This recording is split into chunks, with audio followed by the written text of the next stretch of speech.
ప్రభుత్వం ఉన్నప్పుడు వాస్తు పిచ్చి పట్టింది. వాస్తు పిచ్చి ఓ నడింట్లో ఊకున్నోడు, పోరాటం చేసినోడు, చేయనోడు, ఎవ్వరి నోటికి వచ్చినాడు పిచ్చి కుక్కల కంటే అధ్వానం మురిగారు. మరి ఇదేంద్రా సన్నాసులు, ఇదేంద్రా వాస్తు పిచ్చి నెత్తికెక్కింది, పాలన పడికేసింది. సచివాలయంలో రేవంత్ సర్కార్ తారీఖ సెక్రటరియట్లో అడుగుపెట్టినప్పటి నుంచే అంతే.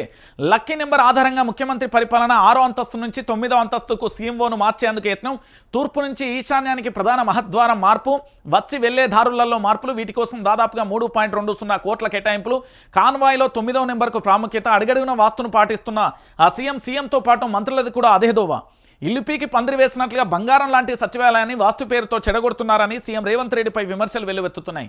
వాస్తు విషయంలో గతంలో తీవ్ర ఆరోపణలు చేసిన రేవంత్ రెడ్డి ఇప్పుడు తాను అదే వాస్తు పేరుతో రకరకాల మార్పులు చేర్పులు చేయడం విడ్డూరంగా ఉందని, వాస్తు పిచ్చి పట్టినట్లుగా వ్యవహరిస్తున్నారని వ్యాఖ్యలు వినిపిస్తున్నాయి. ఇక మరో పక్కన నగరం నడి ఒడ్డున హుస్సేన్ సాగర్ తీరంలో పూర్తి స్థాయిలో రాచవీటితో ఉండే రాష్ట్ర సచివాలయంపై విషయం కక్కుతుండడం విమర్శలకు దారితీస్తున్నది. వాస్తు పేరుతో మార్పులు చేస్తూ ఏకంగా కూడా ఆ నిర్మాణ నాణ్యతపై అనుమానాలు రేకెత్తించడం చర్చనీయాంశంగా మారింది. సీఎం అండ్కో సచివాలయ ప్రతిష్టను దెబ్బతీస్తున్నారని సామాన్యులు మండిపడుతున్న పరిస్థితి కనబడుతున్నది.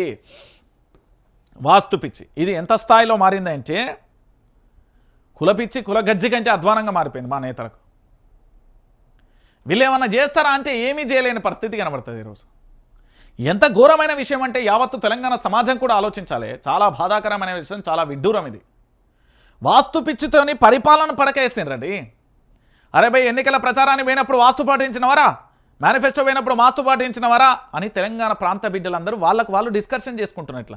అరే మామ గిట్లెట్లయిందిరా, అరే గిట్లెట్ల మరి ఆనాడు పాటించని ఈ రోజు ఎక్కడైందిరా అంటే లేదు ఎవరు అధికారంలోకి వచ్చినా కూడా వాస్తు పట్టించుకుంటారు. ఆదిమానవుడు విట్టినప్పుడు సంచార జీవిగా మారాడు. ఆ తర్వాత ఒక కాడ నివాసం ఏర్పాటు చేసుకున్నప్పటి నుండి ఈ పంచాయతీలన్నీ మొదలైనవి. చరిత్ర సైన్స్ను కనుక తవ్వి తీస్తే ఆదిమానవుడి పుట్టుక నుండి మొదలు పెడితే మానవుడు సంచార జీవిగా ఉన్నప్పుడు వరకు ఏ సమస్య లేదు, కులం మతం ఏది లేదు. ఎప్పుడైతే స్థిర నివాసం ఏర్పాటు చేసుకున్నాడో అన్ని పుట్టుకొచ్చినాయి, మొత్తం పుట్టుకొచ్చినాయి. ఈరోజు తెలంగాణ పరిపాలన అందించవయ్యా స్వామి అంటే వాస్తు పిచ్చి.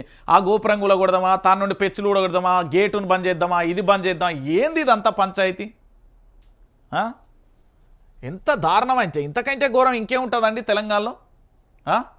ఇక దాంతోపాటు ఎమ్మెల్సీ కవిత పింక్ బుక్లో రాసుకుంటున్నాం, లెక్కలు తెలుస్తాం, సర్కార్కు కవిత వార్నింగ్. రేవంత్ రాజ్యాంగాన్ని కూనీ చేస్తున్నారు, 5% పనులు చేయలేని దద్దమ్మ ప్రభుత్వం. కడియం శ్రీయార్ది అవకాశవాదం.